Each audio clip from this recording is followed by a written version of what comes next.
آدم دروغگو بیشتر قسم میخوره. آدمی که راست میگه اصلا نیازی به قسم خوردن زیادی گاهی ممکنه به تناسب مخاطب انسان قسم هم بخوره، یا در یک شرایط خاصی انسان مؤمن قسم یاد بکنه. گاهی رسول صلی الله علیه و سلم هم برای یک مسئله قسم یاد میکرد.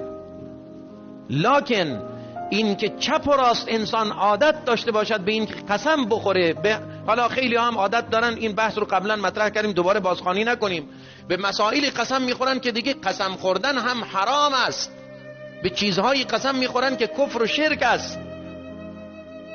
ولی عموما حتی قسم خوردن به الله و اسما و صفات الله هم زیادی درست نیست، صفت خوبی نیست.